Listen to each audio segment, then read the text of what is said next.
आज मैं आपके लिए एक ऐसी वीडियो लेके आया हूं जो कंप्लीट ट्यूटोरियल है हाथ देखने का। आप घर बैठे पूरा अपना हाथ देखना सीख सकते हैं। आप अपनी रेखाओं का जान सकते हैं कि कौन सी रेखा आपके हाथ में क्या कहती है। आज मैं आपको बताऊंगा जीवन रेखा के बारे में कि जीवन रेखा क्या होती है और हमारे हाथ में कहां होती है, उसका फल क्या होता है। मंगल रेखा के विषय में बताऊंगा कि मंगल रेखा क्या होती है, उसका हमारे हाथ में सबसे बड़ा काम क्या होता है। और आपको बताऊंगा हृदय रेखा के बारे में, आपको बताऊंगा मैं मस्तिष्क रेखा के बारे में, भाग्य रेखा के बारे में, और एक सूर्य रेखा के बारे में, और एक विशेष रेखा के बारे में बताऊंगा जिसके बारे में आपने अभी तक नहीं सुना हो।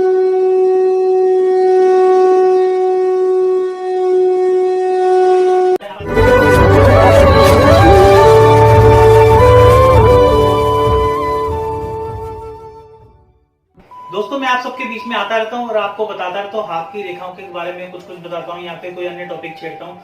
आज मैं आपके बीच में एक ऐसा टॉपिक लेके आया हूँ जो जिसके लिए मुझे बहुत से कमेंट्स आए हैं, बहुत से लोगों ने मैसेज किया है और कुछ एक लोगों ने मुझे फोन करके भी बोला है। आज मैं आपके लिए एक ऐसी वीडियो लेके आया हूँ जो कंप्लीट ट्यूटोरियल है हाथ देखने का। आप घर बैठे पूरा अपना हाथ देखना सीख सकते हैं।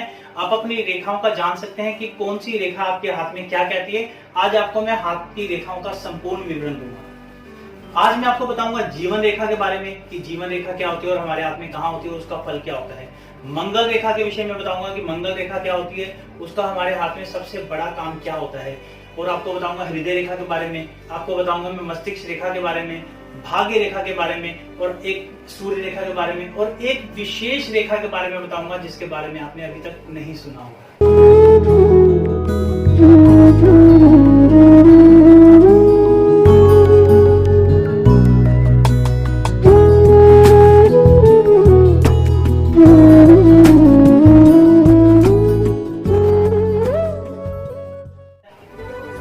वीडियो की तरफ। ओम श्री गणेश। एक बार फिर से बहुत बहुत स्वागत है आपका मेरे चैनल एस्ट्रो फ्रेंड दीपक में। और जिन व्यूवर्स ने अभी तक मेरा चैनल सब्सक्राइब नहीं किया उसको सब्सक्राइब कर दें और बेल का आइकन भी बजा दें ताकि आपको आने वाले सभी वीडियो के अपडेशन मिलते रहे। तो दोस्तों जानते हैं जीवन रेखा के बारे में। दोस्तों इस स्थान पर होती है जीवन रेखा। ये हमारे मंगल से निकल के मणिबत पर्वत तक आती है। कुछ लोगों की ये रेखा मंगल से निकल के मणिबत पे ना के शुक्र तक जाती है, शुक्र के पर्वत की तरफ जाती है। उसका क्या रहस्य होता है ये भी मैं आपको वीडियो के लास्ट में जरूर बताऊंगा।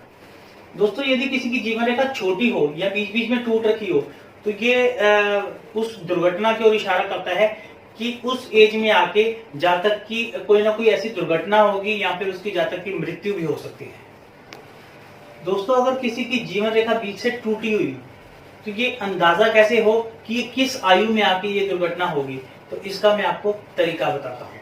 दोस्तों एक कलयुग चल रहा है। कलयुग में एक मानव की एवरेज आयु 100 वर्ष मानी जाती है, जो कि इससे पिछला युग था जो कि द्वापर युग था। द्वापर युग में ये आयु 0 एक बढ़ जाती थी, इसका मतलब 1000 वर्ष की आयु थी।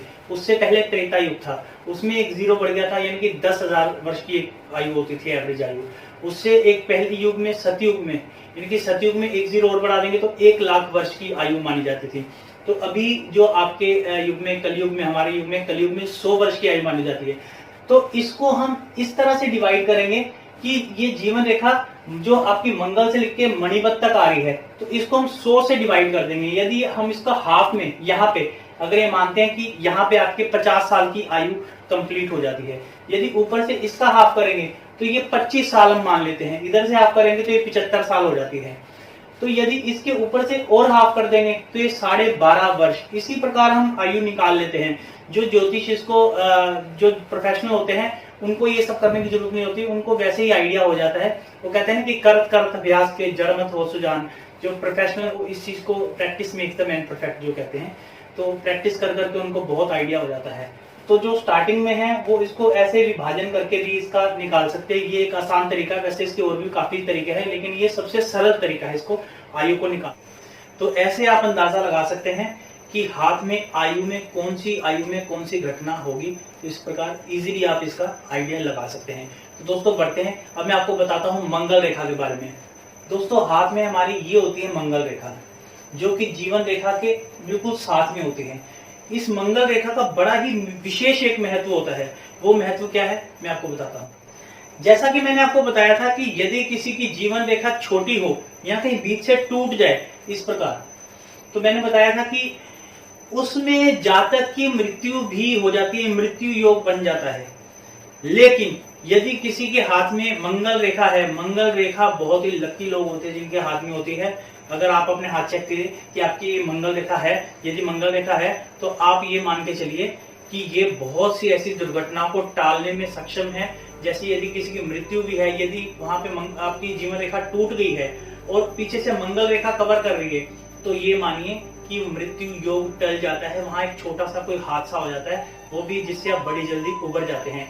या फिर जिन जातकों की ये लाइफ लाइन यानी कि जीवन रेखा छोटी होती है, जिनकी इस प्रकार जीवन रेखा छोटी हो और पीछे से मंगल रेखा उसको कवर कर रही हो, तो उनको भी चिंता करने की कोई जरूरत नहीं, क्योंकि मंगल रेखा ऐसे जातकों को मृत्यु योग टालने में सक्षम है और उनकी आयु भी लंबी होती है। तो दोस्तों ये थी आपकी मंगल रेखा। अब मैं आपको बताऊंगा हृदय रेखा हमारे हाथ में कहाँ होती है। तो दोस्तों ये होती है हृदय रेखा, ये हमारे हाथ में यहाँ पे होती है हृदय रेखा, जो कि उच्च के मंगल से निकल के आपकी गुरु पर्वत या फिर शनि पर्वत की ओर जाती है। कुछ लोगों की ये सीधी मंगल की तरफ, नीच के मंगल की तरफ जाती है, लेकिन मुख्यतः ये गुरु और शनि की तरफ ही जाती है।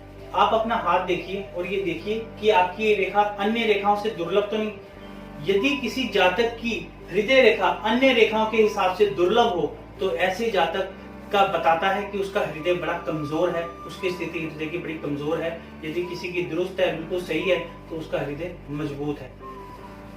जिन जातकों की ये दुर्लभ होती है या फिर बीच में से कहीं कोई टूटी होती है, उन जातकों को हृदय घात होने का यानी कि हार्ट अटैक होने का योग बना रहता है। तो इस रेखा का जो मेजरमेंट है, एज का मेजरमेंट है, वो कैसे करेंगे? क्योंकि ये उच्च के मंगल से निकल के गुरु पर्वत की तरफ जाती है, तो वहां से हम स्टार्ट करेंगे। इसका 1 से लेके 100 तक इसको डिवाइड कर लेंगे, तो इस तरह से इसका हम निकालेंगे कि कौन सी आयु में आपकी कौन सी घटना होने के चांस हैं। तो दोस्तों ये है आपकी हृदय रेखा। अब मैं आपको बताऊंगा मस्तिष्क रेखा के बारे में। मस्तिष्क रेखा जो कि आपकी जीवन रेखा यानी कि मंगल का जो नीच का मंगल है, वहां से निकल के आपके चंद्र पर्वत की तरफ जाती है। दोस्तों जिन जातकों की मस्तिष्क रेखा दुर्लभ है अन्य रेखाओं के अकॉर्डिंग, तो वो भी जातक वो दिमागी रूप से थोड़े से कमजोर होते हैं, कंजेस्टेड माइंडेड होते हैं। जिन जातकों की मस्तिष्क रेखा बीच बीच में टूटी हो और साथ में कोई कवर रेखा ना हो, तो ऐसे जातकों को ब्रेन क्लॉट्स हो सकते हैं, उनको फिट्स भी आ सकते हैं, जैसे दौरे जिसको हम बोलते हैं। और ऐसे जातकों को ब्रेन हैमरेज होने का भी खतरा बना रहता है, क्योंकि टूटना कोई भी रेखा का शुभ संकेत नहीं होता। इस रेखा को मेजर करने का कि कौन सी घटना कौन सी आयु में है, तो हम इसको यहाँ से जीवन रेखा से जो चंद्र पर्वत की तरफ जा रही है, ऐसे इसको क्रमबद्ध करेंगे, 100 से डिवाइड कर लेंगे और इसकी आयु का अनुमान ऐसे हम लगा सकते हैं। दोस्तों आपने अब जान लिया है जीवन रेखा के बारे में, मंगल रेखा के बारे में, हृदय रेखा के बारे में, और आपने जान लिया मस्तिष्क रेखा के बारे में। अब मैं आपको बताऊंगा भाग्य रेखा का, कि भाग्य रेखा क्या होती है और हमारे हाथ में ये कहाँ होती है। दोस्तों ये होती है भाग्य रेखा, जो कि मणिबद्ध पर्वत से लेकर शनि पर्वत की तरफ जाती है। कुछ लोग इसको शनि रेखा भी बोलते हैं, क्योंकि ये शनि पर्वत की तरफ जाती है। इसको जो शनि रेखा बोलते हैं, तो वो भी इसको गलत नहीं बोलते, इसको शनि रेखा बोल सकते हैं, क्योंकि किसी का भी जो भाग्योदय होता है वो शनि से ही होता है, क्योंकि भाग्य देने वाला शनि ही है। दोस्तों कुछ जातकों की भाग्य रेखा मणिबद्ध से लेके शनि पर्वत तक संपूर्ण रूप से क्लियरली जाती है, जो कि बड़ा अच्छा संकेत है। यदि किसी की इस प्रकार रेखा मणिबद्ध से शनि पर्वत की तरफ जाए, तो उसका भाग्योदय पूरे जीवन बड़ा सही, उसका भाग्य से उसको बहुत कुछ मिलता है। और वहीं कुछ लोग ऐसे होते हैं कि जिनकी भाग्य रेखा थोड़ी कम होती है या फिर बीच बीच में टूटी होती है, और बहुत से जातक ऐसे भी होते हैं कि जिनकी भाग्य रेखा होती नहीं। मैं एक एक करके इसका बताता हूँ। जिन लोगों की भाग्य रेखा छोटी होती है, तो ये डिपेंड करता है, क्योंकि इसका भी जो आप मेजरमेंट होता है एज का, वो नीचे से ऊपर यानी कि मणिबद्ध से शनि पर्वत की तरफ जाते हुए आप 1 से 100 क्रमबद्ध करके इसको डिवाइड करके आप इसकी आयु का अंदाजा लगा सकते हैं। और इसी प्रकार जिन लोगों की छोटी होती है, तो उनकी कम एज तक उनका भाग्य उदय रहता है, भाग्य से उनको बहुत कुछ मिलता है, लेकिन आगे जाके उनको स्ट्रगल करना पड़ता है। कुछ लोग ऐसे होते हैं जिनकी टूट टूट के शनि पर्वत तक जाती है, तो उनका इस प्रकार होता है कि उनका बीच बीच में भाग्योदय होता है। जैसे एज का मेजरमेंट आपको मैंने निकालना सिखा दिया, आप अंदाजा लगा सकते हैं कि किस किस आयु में, किस किस वर्ष में उसका भाग्य उसका साथ देगा, कि जिस काम में हाथ डालेगा वो काम में उसको सफलता प्राप्त होगी, और किस किस एज में उसका भाग्य उसके साथ नहीं रहेगा। और वहीं कुछ लोग ऐसे भी होते हैं, ऐसे जातक भी होते हैं कि जिनके हाथ में भाग्य रेखा कतई होती ही नहीं। ऐसे जातकों के लिए सबसे मुश्किल ये होता है कि उनको स्ट्रगल बहुत करना पड़ता है। वो शुरू से लेके आखिर तक उनको बहुत ज्यादा स्ट्रगल करना पड़ता है। उनके लिए जैसे ये बोला जाए कि डेली कुआं खोद के पानी पीने वाली बात हो जाती है कि बिना स्ट्रगल के उनको भाग्य से कुछ प्राप्त नहीं होता है। और ऐसा नहीं है, यदि किसी के हाथ में भाग्य रेखा नहीं है तो उसका कुछ हो नहीं सकता। मेहनत से वो सब कुछ कर सकता है, लेकिन भाग्य से उसको मिलने के बहुत कम चांस है। दोस्तों, ये मैंने आपको बताया भाग्य रेखा के बारे में। अब मैं आपको बताता हूँ सूर्य रेखा के बारे में कि हमारे हाथ में सूर्य रेखा कहाँ होती है। दोस्तों, इस स्थान पर होती है सूर्य रेखा, जो कि अनामिका उंगली के ठीक नीचे और सूर्य पर्वत के ठीक ऊपर, इसको बोलते हैं सूर्य रेखा। दोस्तों, आपके हाथ पे सूर्य रेखा एक या एक से अधिक भी हो सकती है। जरूरी नहीं कि आपके हाथ पे एक ही सूर्य रेखा हो, एक या एक से अधिक भी हो सकती है। यदि किसी के हाथ में सूर्य रेखा इस प्रकार टूट टूट के बनी हो, टूट टूट के बनने का मतलब ये होता है क्योंकि जो सूर्य रेखा होती है वो इस ओर इशारा करती है कि आपकी शिक्षा कैसी होगी, आपकी नौकरी कैसी होगी, आपकी मान मर्यादा प्रतिष्ठा गुडविल जिसको बोलते हैं वो कैसी होगी। तो यदि किसी की सूर्य रेखा इस प्रकार टूट टूट के बनी है तो ये दर्शाता है कि ऐसे जातक की शिक्षा भी ऐसे टूट टूट के, कभी वो फेल हो जाएगा, कभी उसकी शिक्षा में कोई बाधा आएगी, उसकी नौकरी भी ऐसी चलती रहेगी, नौकरी भी छूट जाएगी, लग जाएगी, उसको मनपसंद उसकी जो रिक्वायर्ड है उसके हिसाब से नौकरी जो उसको चाहिए, उसकी एजुकेशन के अकॉर्डिंग है, उसको वो नहीं मिल पाएगी।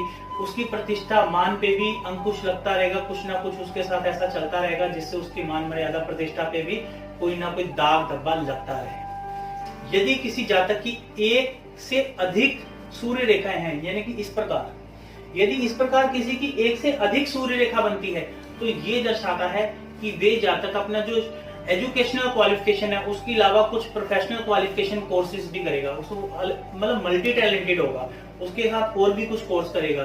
तो कितने कोर्स करेगा वो डिपेंड करता है उसके साथ कितने रेखाएं उसकी सूर्य रेखाएं बनी हुई हैं।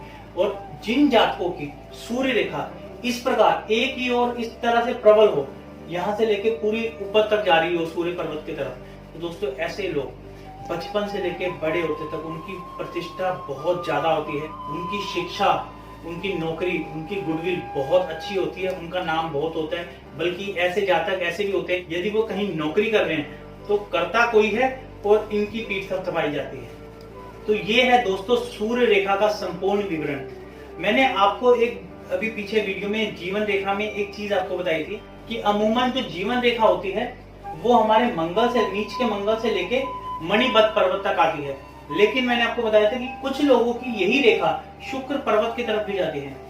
शुक्र पर्वत पे रेखा का जाना क्या संकेत देता है ये आप जान के चौंक जाएंगे, क्योंकि ये एक बहुत बड़ी घटना की तरफ इशारा करता है। और वो घटना क्या है मैं आपको बताता हूँ। दोस्तों, जिन जातकों की जीवन रेखा यहाँ से निकल के शुक्र पर्वत की तरफ आती है, जितना ज्यादा शुक्र पर्वत के ऊपर ही चढ़ती जाती है उतना ही ज्यादा इंसान की जो सेटलमेंट होता है अपने लाइफ में जीवन का, वो कहीं भी जो सेट होता है वो अपने जो जन्म स्थान है वहां से उतनी दूरी पे ही सेट हो पाता है। यदि ऐसे जातक जहां पे उन्होंने जन्म लिया है वहीं पे ही अपने आप को स्टैब्लिश करने की कोशिश करेंगे तो वो कभी जीवन में सफल नहीं हो पाएंगे जब तक वो स्थान परिवर्तन नहीं करेंगे, क्योंकि उनके योग में ये स्थान परिवर्तन का योग बताता है कि ऐसे जातक जितनी जल्दी हो सके स्थान परिवर्तन करके अपने आप को स्टैब्लिश करने की कोशिश करें, वे जल्दी सेटल हो जाएंगे लाइफ में। और ऐसे जातक बाहर जाके बड़ा नाम कमाते हैं, अपने गांव का नाम रोशन करते हैं, अपने जिले का नाम रोशन करते हैं, देश का नाम रोशन करते हैं, अपने परिवार को बड़े अच्छे से वहीं से टैकल करते हैं। यदि वे उसी स्थान पे रहते हैं तो उनके लिए वैसे ही विपरीत चीजें सारी होती हैं। उनके मान मर्यादा प्रतिष्ठा पे बड़ा अंकुश लगता है, घर वालों पे उनके कई लांछन लगते हैं। ऐसे जातक जो स्थान परिवर्तन नहीं करते, ऐसे जातकों को लेके उनके परिवार वालों पर अनेक बाधाएं भी आती हैं, जो कि खुद भी परेशान रहते हैं, उनका परिवार भी परेशान साथ के साथ रहता है। तो ऐसे जातकों को जितना जल्दी हो स्थान परिवर्तन कर लेना चाहिए। और ये भी योग बनता है कि यदि ये मणिबद्ध से जितनी दूर शुक्र पर्वत की तरफ जाएगी उतनी दूर उस इंसान की सेटिंग होने का योग बनता है। कुछ लोगों का तो बिल्कुल विदेश में ही हो जाता है, कुछ लोगों को घर से 400-500-600 किलोमीटर दूर सेटिंग रहती है। तो दोस्तों ये है इसका संपूर्ण विवरण। अब वो लोग जो लोग विदेश जाने के बड़े ही शौकीन होते हैं उनको ये कैसे पता चलेगा कि वो पूछते हैं, हाथ दिखाते हैं, पूछते हैं कि हमारे हाथ में विदेश जाने का योग है कि नहीं। तो ज्योतिष कैसे बताते हैं, कौन सी रेखा देख के बताता है कि उसका विदेश का योग है कि नहीं। दोस्तों ये रेखा वो रेखा है जो कि विदेश के साथ साथ आपको और भी बताती है कि आप अपने लाइफ में कितना ट्रैवल करेंगे। दोस्तों ये रेखा होती है हमारे चंद्र पर्वत से निकल के हमारी लाइफ लाइन तक आती है। ये रेखा है, छोटी छोटी काफी सारी भी हो सकती है, ये दिखाती है कि आपकी लाइफ में ट्रैवलिंग बहुत रहेगी, तो कुछ दूरी तक आती है। यदि किसी जातक की ऐसी रेखा जो कि चंद्र पर्वत से लेके जीवन रेखा तक आ जाए, जिस भी जातक की ये रेखा जीवन रेखा को टच कर जाए, तो दोस्तों 1000% ऐसे जातक फॉरेन कंट्री जाते ही जाते हैं, विदेश दौरा उनका होता ही होता है। ये डिपेंड करता है कुछ और स्टार्स को देख के कि उसकी विदेश में सेटिंग ही होगी या फिर वो घूमने बस जाएगा। तो अगर किसी को सेटिंग करनी है या घूमने जाना है, ये डिपेंड करता है आपके स्टार्स के ऊपर। स्टार्स और भी इसमें काफी सारे इंक्लूड होते हैं, सिर्फ एक रेखा से ही नहीं पता चलेगा। लेकिन ये पक्का है यदि किसी की ये चंद्र से लेके जीवन रेखा तक आती है तो उसका विदेश दौरा 101% पक्का है। तो दोस्तों ये है चंद्र रेखा का विवरण, जो कि आपको विदेश यात्रा या फिर स्थानीय यात्राएं काफी करवाता है। ये सबसे इंटरेस्टिंग टॉपिक है, सबसे इंटरेस्टिंग रेखा है, जो कि बताता है कि कौन से जातक का कितना घूमना फिरना लिखा हुआ है और कहां तक लिखा हुआ है। तो दोस्तों अब मैं आपको स्टार्टिंग में वीडियो की मैंने एक बात बताई थी कि एक मैं विशेष रेखा के बारे में बताऊंगा। दोस्तों जो मैं विशेष रेखा के बारे में बताने जा रहा हूँ, आपको किसी भी ज्योतिष की पुस्तक में इसके बारे में कोई विवरण नहीं मिलेगा। YouTube चैनल ले लो या फिर कोई अन्य प्लेटफॉर्म ले लो, इसके बारे में कोई भी आपको ज्योतिष बताते हुए नहीं मिलेगा। ये रेखा एक ऐसी रेखा है, बड़ी गुप्त रेखा है, इसके बारे में बहुत कम लोग जानते हैं, बहुत ही कम लोग। तो मैं आपको आज बताता हूँ कि ये रेखा कौन सी है और इसके होने से क्या होता है। दोस्तों ये रेखा होती है हमारे अंगूठे के ऊपर, या आप देखिए ये वाली रेखा, यदि किसी की ये रेखा बनती है तो इससे क्या होता है, इससे पता चलता है कि जातक कैसा है, यानी कि उसका टेम्परामेंट, उसके टेम्परामेंट का पता चलता है कि वो कैसा है। कुछ यदि किसी की एक से अधिक या फिर ज्यादा रेखा या फिर बिल्कुल नहीं रेखा, यदि किसी की एक रेखा बनती है, मोटी बनती है, वो जातक ऐसे गुस्से वाले होंगे, यदि उनको किसी ने कुछ कह दिया, चाहे वो बड़ा हो चाहे वो छोटा हो, उसको उसके सामने जवाब नहीं देना चाहिए। लेकिन यदि उसके हाथ में ये रेखा है तो वो तुरंत उसको पलटकर जवाब दे देगा, जो कि उसकी ही टोन में उसको वापस मिलेगा। तो ऐसे जातक बिल्कुल परवाह नहीं करते कि हमें अभी मौका देख के बोलना चाहिए, वो अपना वही लेन देन बराबर कर लेते हैं। तो यदि ऐसे जातक से आप कोई बात करते हैं, आप ध्यान रखिए ये रेखा अगर उसके हाथ में है उससे थोड़ा बच के बात करिए, वो कहीं पे भी आपको बेइज्जत कर सकता है। यदि किसी के हाथ में एक से अधिक रेखा इस तरह से हो तो वो इंसान को तो बदतमीज ही कहलाएगा। वो बहुत ज्यादा, जिसको हम बदतमीज में वर्ड यूज करना नहीं चाहता, बट वो असल में यही वर्ड, उसका दूसरा वर्ड मेरे को मिल नहीं रहा, क्योंकि वो कभी भी किसी की कहीं पे भी बेइज्जती कर देता है। तो दोस्तों ये है रेखाओं का संपूर्ण विवरण जो मैंने बताया। इसके अलावा भी कोई रेखा के बारे में अगर आपको जानना हो, मेरे कमेंट सेक्शन में जाके आप मुझसे पूछ सकते हो, मैं उसके बारे में आपको बता सकता हूँ। और जाते जाते मैं एक चीज और बता दूं कि ये कंप्लीट विवरण तो मैंने बता दिया, लेकिन इसके अलावा और भी बहुत सारी चीजें होती है जो हाथ में देखनी पड़ती है। जैसे किसी के पर्वत, हाथ में पर्वत भी विशेष महत्व रखते हैं। यदि किसी की रेखा में कोई ऊंच नीच हो भी रही हो, लेकिन उसके पर्वत उसका साथ दे रहा है, तो उसका महत्व बिल्कुल चेंज हो जाता है। उसके अलावा हाथ में चिन्ह, चिन्ह जैसे स्टार होते हैं, मछली होती है, एक द्वीप होता है और एक त्रिकोण बनता है। तो ये सब चिन्ह ही बड़ा महत्व रखते हैं कि कौन सा चिन्ह कौन सी रेखा पे बैठा है, कौन से स्थान पे बैठा है, उससे कोई भी रेखा या पर्वत का बहुत महत्व चेंज हो जाता है। हाथ की हथेली किसी की कैसी है, लंबी है, छोटी है, चौड़ी है, पतली है, मोटी है, इस चीज का भी बहुत प्रभाव पड़ता है। इंसान जो हाथ दिखाता है उसके नाखून भी देखने पड़ते कि नाखून का क्या है। ये सब चीजें एनालाइज करने के बाद ही आप किसी निष्कर्ष पे पहुंच सकते हैं। रेखा तो मैंने आपको बता दी है, लेकिन इसके साथ साथ और भी बहुत सारी चीजें होती हैं। सिर्फ रेखा अगर किसी की टूटी है, फूटी है, कोई इस तरह से कमजोर है, दुर्लभ है, तो उससे बहुत ज्यादा चिंता करने की कोई जरूरत नहीं है। इसके अलावा और भी बहुत सारी चीजें होती हैं जो कि आपके हाथ की स्थिति पूर्णतः बताती है कि आपका हाथ कैसा है। बहुत सारी चीजों का आंकलन करने के बाद ही किसी निष्कर्ष पे पहुंचना चाहिए। इसके साथ साथ आखिरी में मैं एक बात और बता देता हूँ, छोटी छोटी बातें हैं जो आपको ध्यान रखनी होगी।